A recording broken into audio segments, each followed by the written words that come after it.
Section 4.3 is the last thing we'll deal with in this lesson, and it covers the idea of multiplying products. These three special products that I've listed, you need to have memorized. So if you have a plus b squared, this is the rule. A squared plus 2ab plus b squared. Memorize it. A minus b quantity squared, a squared minus 2ab plus b squared. And then, if you remember when we were verifying trig, a difference of squares. So here's a difference of squares. And when you multiply, or when you factor this, rather when you multiply these two, you get a difference of squares. So it's a plus b times a minus b. You must memorize these three. You guys all know what foiling is, so that's what we're going to do. First, outside, inside, last. So the two first, 2a times 3a, well, that's 6a squared. The two outsides, 2a times 4, that's 8a. The two insides, negative 5 times 3a, that's minus 15a. And then the two last values, negative 5 times 4, that's minus 20. If you notice, these two terms in the middle are like terms, so they can be combined. So we end up with 6a squared minus 7a minus 20. When you have a problem like this next one option that you have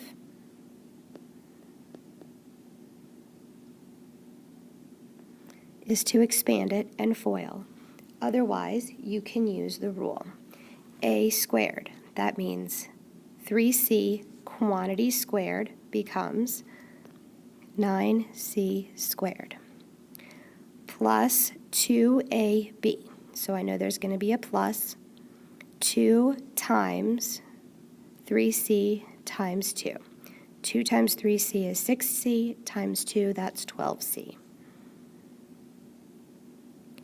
And then plus b squared, 2 squared is 4.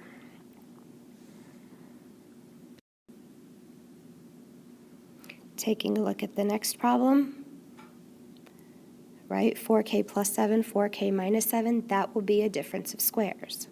So it's going to be this a term squared. Well, that's simple enough. 4k times 4k, that's 16,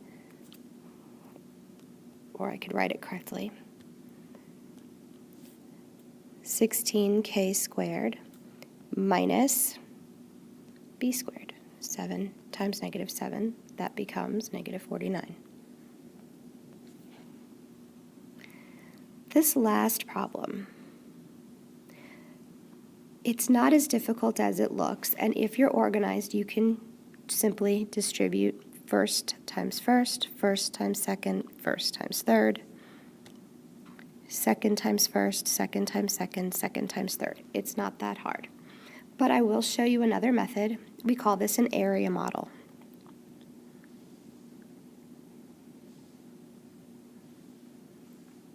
So I'm going to represent this polynomial vertically here, and that will be 3x plus 1. The second polynomial I will represent horizontally, and that is x squared plus 2x minus 6. And then all you do is complete the area. So x squared times 3x, that's 3x squared.